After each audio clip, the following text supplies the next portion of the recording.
Morning. It's just after 7. Yeah, like 7:15. I'm up, eating, starting to pack up. Didn't sleep great last night. I slept comfortably once I slept, but I really struggled at getting to sleep. I don't really know why. Didn't get below freezing last night. It did get to probably low 40s, high 30s, something like that. And I was never really cold, so that was good. Just working on packing stuff up and getting ready to head out. The goal would be to get as close to Cuba as I can, or into Cuba, because I know that Cuba has an RV park with tent spots, and that's about 160 miles or something like that. And most of the stuff today should be pretty chill. And I am not doing the expert section. Just not gonna risk it. Not with my ankle still, not being great. Gonna finish getting packed up and eat, and we'll see you on the trail.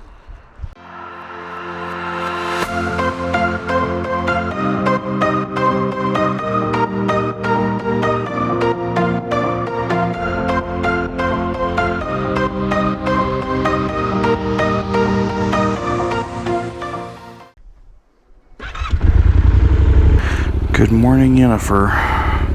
Alright, no danglies, and we're good to go. That says 48. I thought it was warmer than that. I guess you never know. Just nice and easy start to the day. It's what, 8:30? Did lower my tire pressures just slightly, about 25 front and rear. I would say in 2 weeks, this will probably be fully snow-free. At least on the road part of it. I was really comfortable last night. I just could not fall asleep. I don't know what the issue was. Like, I was laying there, I'm like, I'm really comfortable. Like, the sleeping mat's soft, I'm not cold. I had my legs propped up. Like, I was good. I just was awake.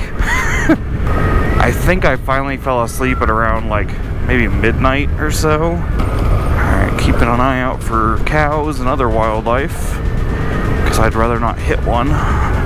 Ankle feels pretty good, so that was nice. I was a little stiff this morning when I woke up, but it cleared up almost immediately. It feels pretty good right now. And yeah, just tooling along. This is still technically section 1, section 7, but whatever. It runs all the way to Cuba, which is 148 miles away. That's a hell of a setup. Damn. Good for you. What? Oh, I'm at 5th. Damn. Thought I was at 4th. Whatever. I'm doing 35. Between Cuba and Grants, and then Grants south a little ways, are the areas where it cannot be raining for me to be able to get through. Those are the areas where it is fully impassable if the road is wet. It's not even mud, it's just clay. And it's that crap that I got stuck in when I was walking into Cuba. I mean, I couldn't even walk in it. I fell over twice, I think, just trying to walk in it. No, you are not gonna ride a bike through that. Yeah, not quite 60. For riding off-road, it's perfect weather. For riding on the highway, it's a little chilly. We're at what, 8,600 feet? I'll have to see if I get above 10 again. I kind of doubt it, but we'll see. Oh, I love riding through the forest. My hands are definitely sore. I am not in riding shape right now, but it will come back. It will come back quickly, so I'll figure it out. Nothing too terribly washed out. It's definitely had water going down it, but it ain't bad.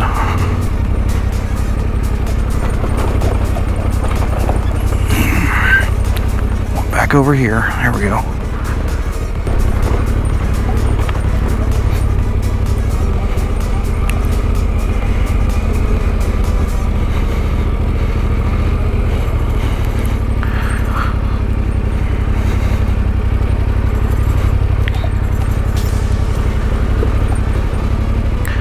Man, coming up this would suck.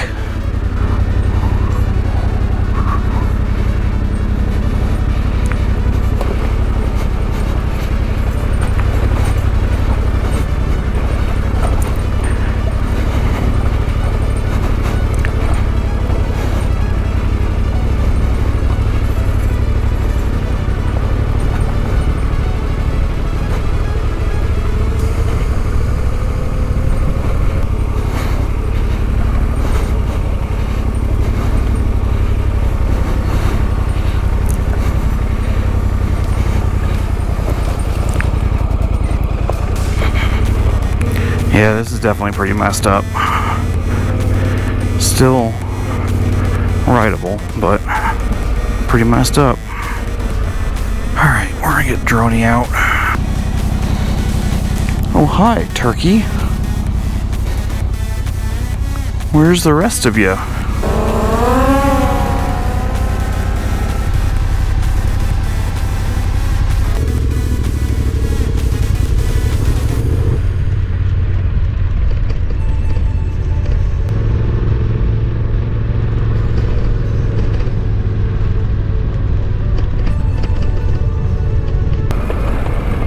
I didn't want to do that.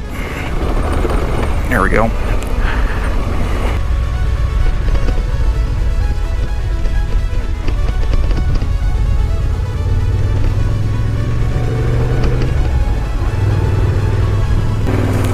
It's not the best drone for cinematics.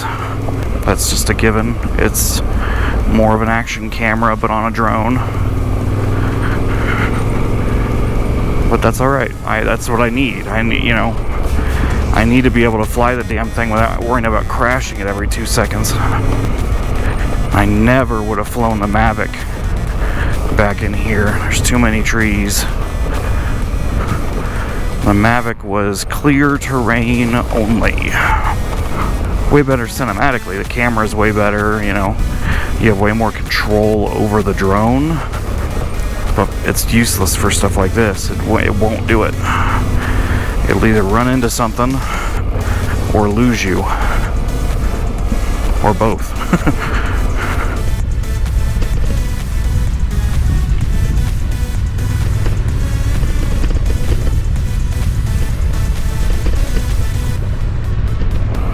The only thing you gotta be careful about, especially if you're filming with a group, is the height floor. If you disable the height floor, it can go right down to ground level.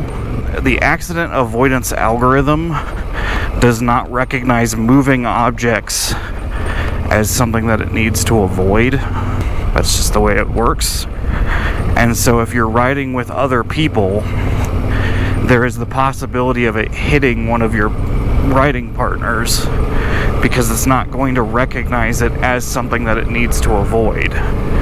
So in that case, it's a good idea to put the height floor on so that it doesn't go below 8 feet, and you should be safe.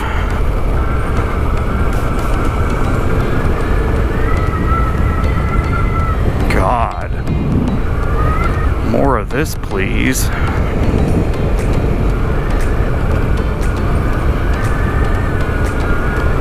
Please and thank you. A lot of logging in here. Cleaning out beetle kill. And probably just regular forestry as well. Who knows?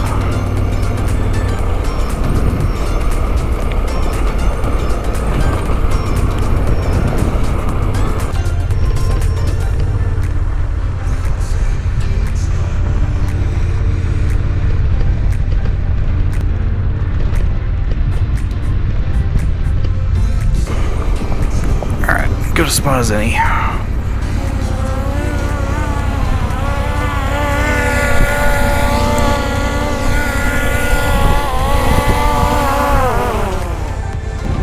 That battery's going on the charger with the other one that I used yesterday.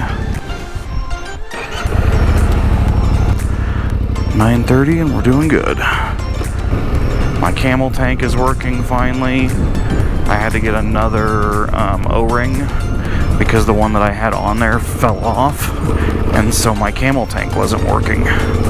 It wasn't feeding from the tank into the main tank because of the tank bag was basically burping my main tank and not allowing it to create a vacuum to pull from the camel tank. So, got another O-ring from Corey at Camel ADV. I'm going left, and it's working fine now. So yay.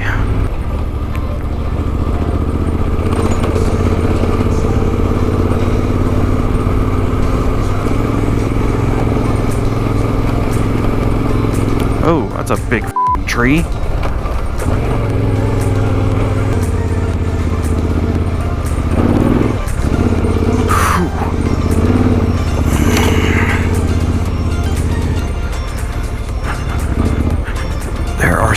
big trees down in here, damn. And I do have my handsaw with me, but I'm not looking to try and do that. That tree was too big for it anyway. Oh, hello, horse. Hi. You're really pretty. What are you doing back here? I didn't think there was wild horses back in here. But you definitely ain't. You didn't look like you belonged to anybody. You sure didn't want anything to do with me. Alright, well, have a good day. I thought it was a moose initially, but no, that was a very pretty horse. I'll go back up in altitude between Abiquiu and Cuba, but not by a ton. This is definitely the higher part of that. Yeah, I mean, we should be descending all the way into Abiquiu, basically, or until I pop out onto the highway, which I think is where this goes. So, probably have lunch-ish in Abiquiu, ditch some trash, get gas. Might be a little early, but I mean, it's 10 o'clock now. It's 127 miles to Cuba, so it's not that damn far. And I know I have at least 2 sections of highway, or paved road at least, between here and there. Oh, pavement. I didn't think I was going to hit the pavement this early, but okay.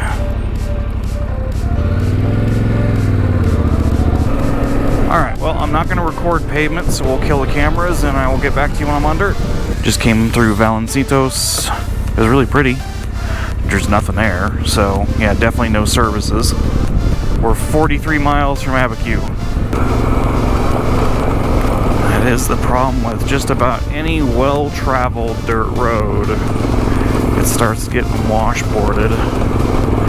And unfortunately, a lot of times when they try and fix it, all they do is pour loose gravel on it.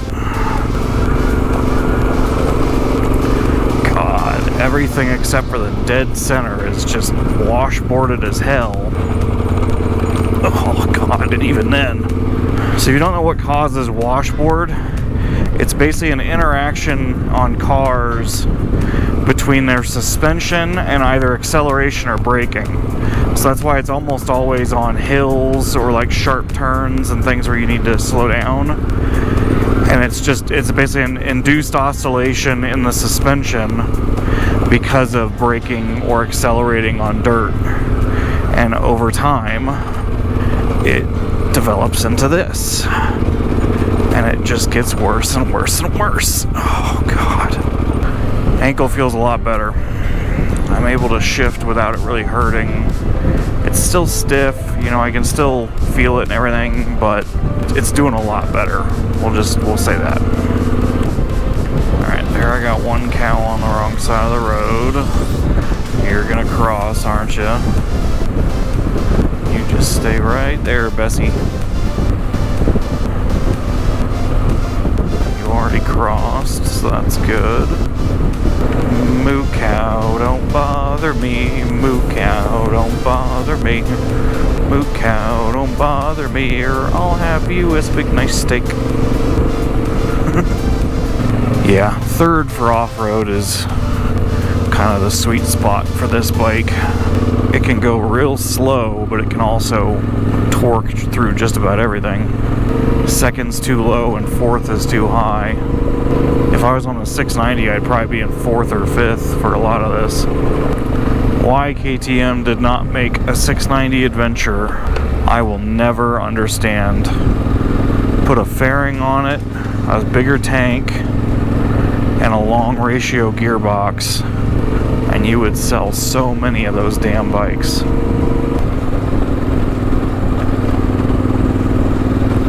Oh, I barely saw that in time. All these little trails back here look like a ton of fun. This would be a great place to come on a dirt bike and just roam around for a couple of days. And I'm just sitting because I'm taking it easy. None of this is particularly technical, and I'm not in really good riding shape yet, so it's nice to just take a break and relax for a bit. First stream crossing. Not really, but you know, whatever. I don't mind if it rains. I just don't want to be stuck in some of those clay dirt areas. That's my only wish. Because that would literally be a circumstance of just throw up camp wherever you are and wait for it to be over.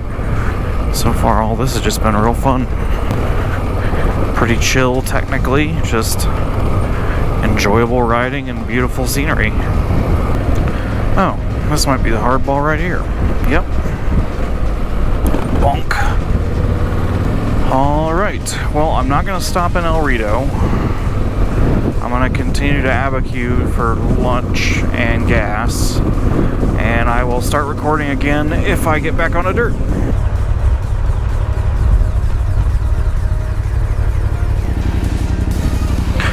Take it easy.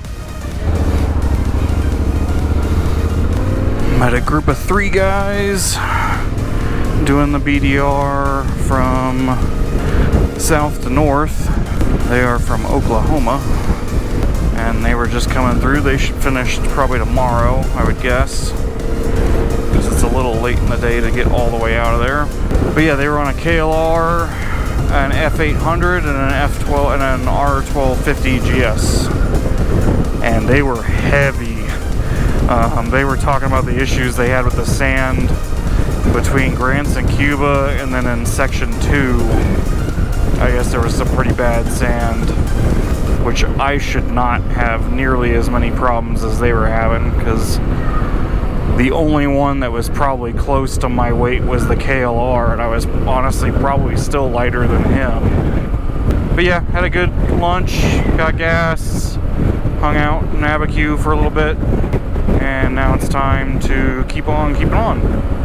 But yeah, 77 miles to Cuba.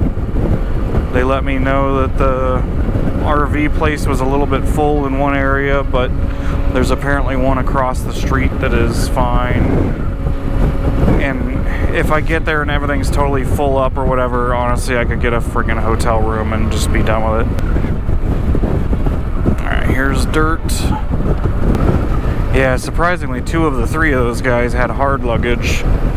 We kind of talked about that a little bit. It's like, yeah, if you're going to be doing any kind of real off-road, soft luggage is the only way to go. Like, you will hurt yourself on hard luggage.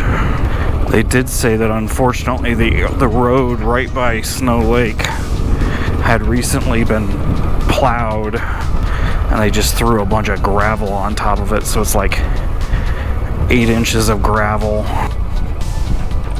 Oh yeah, okay. That road's up. Oh! I don't know what I bottomed out there, but damn. Well, that's really pretty.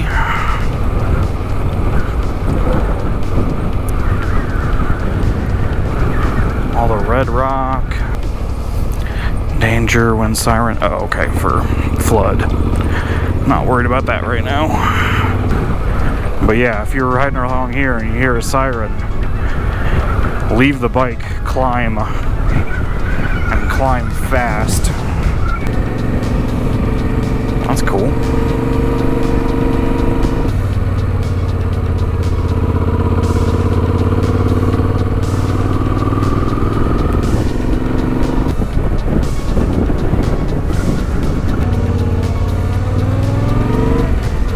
"26 miles of pavement later." So my only issue with that is I know that there are better ways to get from Abiquiu to Cuba, because the Great Divide mountain bike route goes through there, my CDT hard route goes through there, and the Great Divide motorcycle route goes through there. And it's gorgeous. And great riding. And if I get into Cuba early enough, I should be able to find a spot to plug in, and I can get a little bit of editing done. Down to 73, that feels quite nice. What, 8,000 feet? Yeah.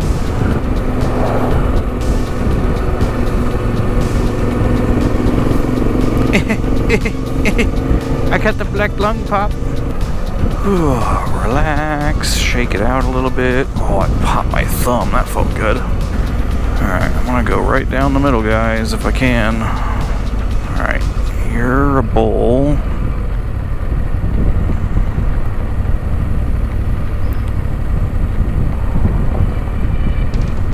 Just don't run in front of me. Thank you. Oh my god, it popped my jaw. I might actually be able to hear that on the camera. Wow.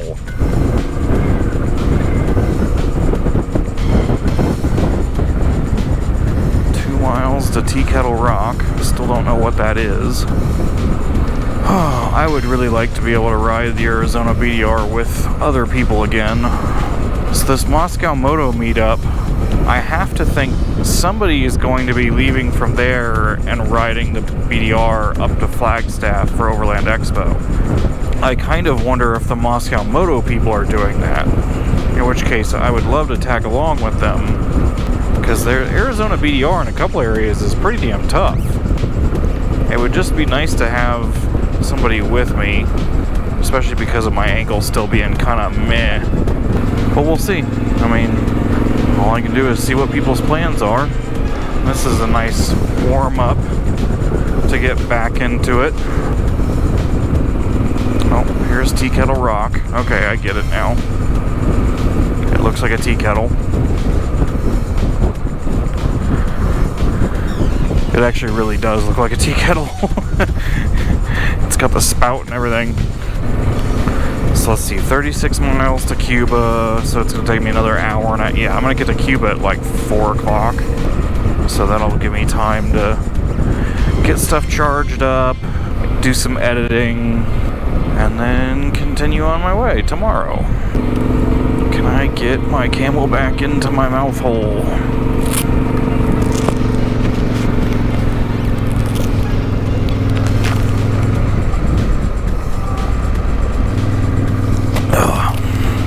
I'm sure that's a wonderful noise for the helmet mic. They must have just graded this too, because there's all kinds of gravel on this. It's really loose. Oh, it's just chill riding too.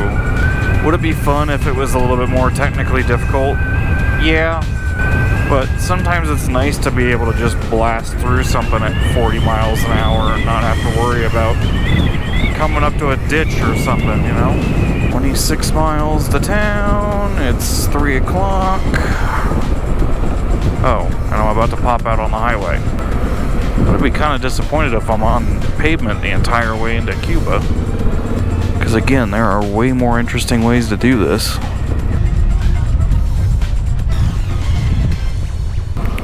"15 miles. This is so pretty back here. Tomorrow I drop down kind of into a desert patch for the day, and then when I get near Grants I kind of go back up into the mountains again for just a little bit. Oh, the one nice thing about riding solo is minimal dust.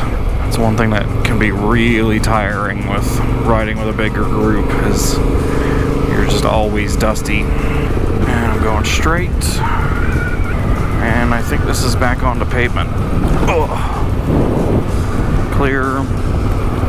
Alright. You are right on the road there, buddy.